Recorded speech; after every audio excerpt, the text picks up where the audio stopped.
da complexidade da área de TI é algo, vou falar que hoje já tem empresas, não são todas, tá? No Brasil ainda está, como é que eu vou falar?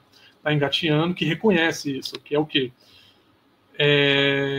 As especializações, elas permitiram um processo mais rápido, mais ágil, né, como é o termo hoje em dia de tecnologias ágeis, né, mas ao custo de você precisar de, em determinados momentos, ter especialistas focados em pontos-chave.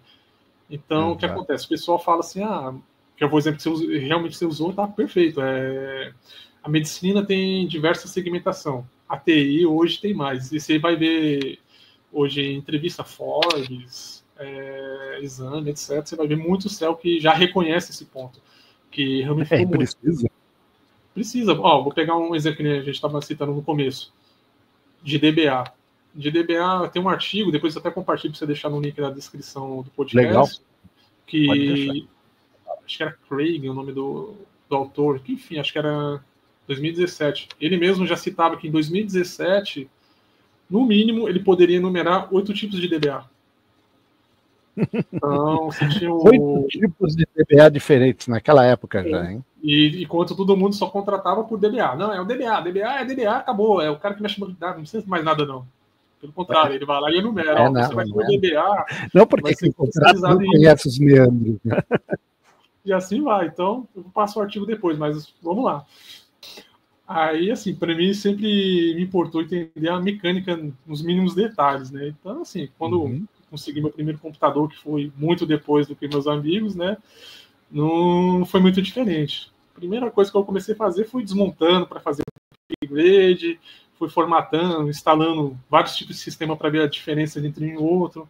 Peguei, aqui já é outro detalhe que a gente vai entrar no. Eu posso citar um nome aqui que raros, eu acho que raros ouvintes vão entender que eu instalei, por exemplo, um sistema operacional que não existe mais, que era um Mandrake, um dos primeiros Linux que foi disponibilizado. Poucas pessoas foram dessa época. E aí, eu acho que nesse momento eu vi que, tipo, o computador era mais do que uma simples ferramenta, né? Ele também poderia prover soluções, assim como resolver problemas, né? Então, eu já comecei a diferenciar ali que, para determinado problema, por exemplo, eu poderia ter um software que resolveria, outro já não resolveria tão bem, né? E aí, com essa base de montar computador do zero, instalar sistema, etc., eu fui me aprofundando em infraestrutura, né? Aí, indo para infra, é meio que, como é que eu vou falar? Meio que inevitável que você parte para virtualização, né? Porque bem antes de termos hoje que está termo popular, pomposo, que a gente usa como cultura, né? No caso, cultura DevOps, por exemplo. Antes da cultura DevOps, já era possível praticar uma parte do que o pessoal ironiza hoje do, como é que eu vou falar? Na minha máquina funciona, e aí não, né? Era comum você... o pessoal tem essa crítica, né? Mas era comum você disponibilizar, por exemplo, uma imagem de uma máquina virtual para a pessoa fazer o desenvolvimento dela, né? E depois exportar aquela imagem e colocar em produção, né? Que era que a gente usava bastante com o ambiente de... Não que tenha mudado hoje, tá? Mas hoje recebe outros nomes e pomposos, né? Vou colocar assim. Que a gente tinha os 3 estágios que era desenvolvimento, homologação e produção, né?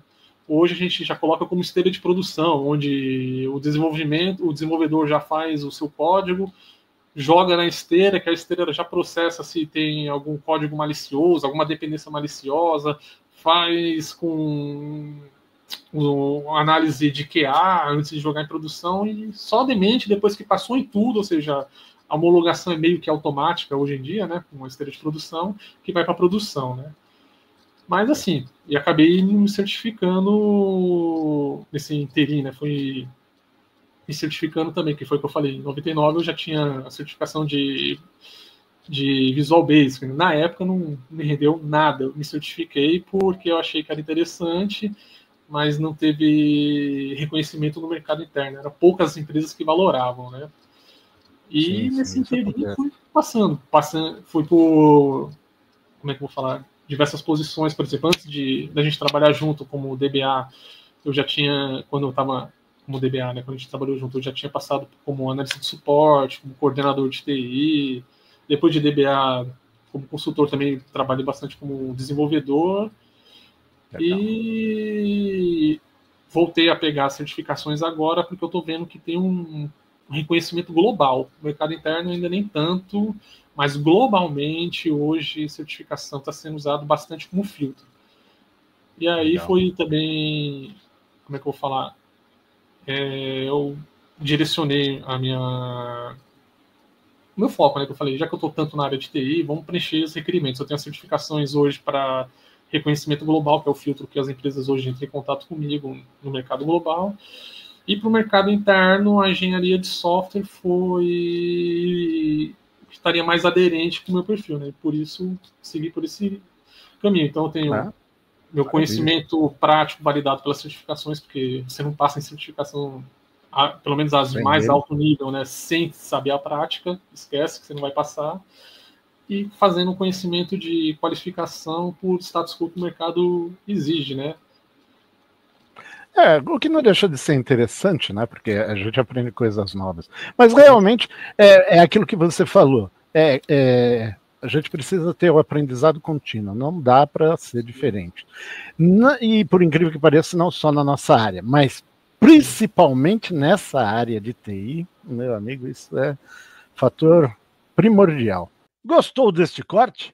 Então assista o episódio completo e se inscreva em nosso canal. O link está na descrição. Madre mía de Dios, ¿qué pasa aquí? Coño, qué cosa rara esto es.